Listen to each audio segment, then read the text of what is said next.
is this tonight, the inflection point and the growth of a burgeoning NBA power. On the final Tuesday in April, that's the big story today from Studio Z. Among the trio of Games 5 tonight in the NBA playoffs is the Red Hot event in South Philly. Hot, not necessarily courtesy of the Miami franchise, but because this is Joel Embiid's first home playoff game. The weekend victory in Miami was the second consecutive road playoff victory for these 76ers. Embiid still adjusting to playing with his protective mask. It's caused him to commit a share of turnovers, but he gets to the free throw line. He's a defensive factor, a major factor in getting the Sixers out to a 3-1 lead over Miami. I'm shocked that we won this game. We really didn't have a right to win the game.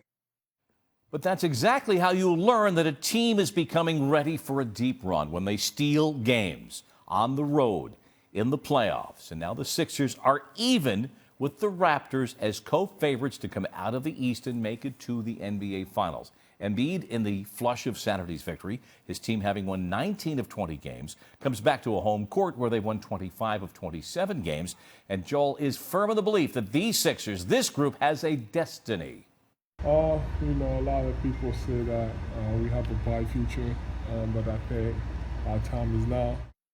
And speaking of belief, back home Sunday evening, Joel attended 5:30 p.m. Mass at St. Kevin Parish and the parish Facebook page, sharing shots of the civic hope himself.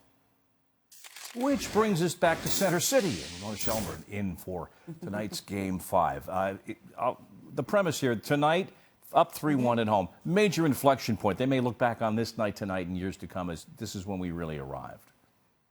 Yeah, I mean, I've been watching this whole series with that feeling of, is this young team going to grow up now, or is it going to take a year or two for them to lose in the playoffs, have to come back from that and figure out how to win?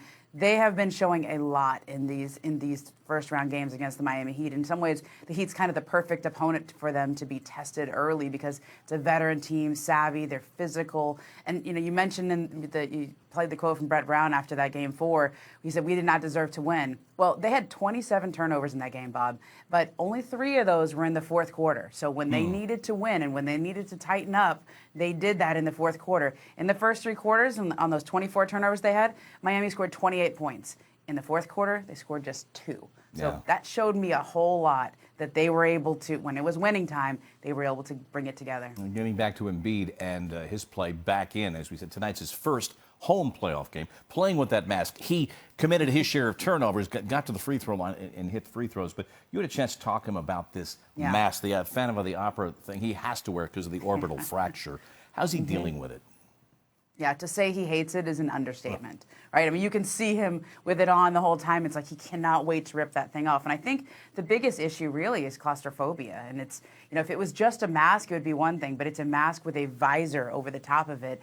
The Sixers spent a lot of money and a lot of time testing that mask out at the University of Pennsylvania because they had to have the visor to protect his orbital bone. It's the second time he's broken that orbital bone, and all of the doctors involved, the league doctors, Sixers doctors, everybody involved agreed that he needed to have his eye protected too. Well, that's nice, except for it fogs up when you're sweating, so he can't see. And then talk about claustrophobic makes me nervous just thinking about being inside that mask during a game when you cannot see.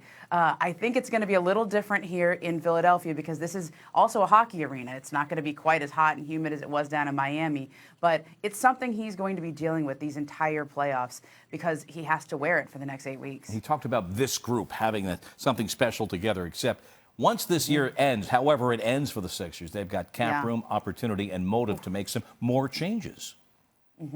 Yeah, and you look at this team, and this feels like the team of the future, right? They remind me a lot of Oklahoma City back when they had Kevin Durant, Russell Westbrook, and James Harden. Full of possibilities, but also full of future potential problems that they're going to have to solve. Those are good problems, though. Let's remind ourselves of this. They went through a lot of pain to get to this place, and now they have to decide, do you keep all 3 of those guys? And by those 3 guys, I mean Ben Simmons, Joel Embiid, and Markelle Fultz. Those are all top 3 draft picks. 2 of those were number 1 overall. Can they all play together? Do the egos match? Do the style of play match? Or do you trade a Markelle Fultz for, let's say, a Kawhi Leonard or another free agent that's out there on the market? Do you go sign somebody in that space? Good problems to have if you're Philly after 4 years of the worst stretch in NBA history. They went through a lot of pain to get here, and now it's finally time to reap the benefits. In 15 succinct seconds, the possibility tonight is Dwayne Wade's last game. I think it's a pretty high possibility. When I spoke to Dwayne earlier in the series, he said, I'm not like Vince Carter. I can't go to a different team every single year. I only want to be in Miami. And so in a lot of ways, it'll be up to the Heat to make sure that he has a role on this team going forward if he's going to stick around. Down 3-1, D. Wade could be it. If it is, just a momentary punctuation moment on the way to the Hall of Fame in Springfield, Mass. Ramona, thanks so much.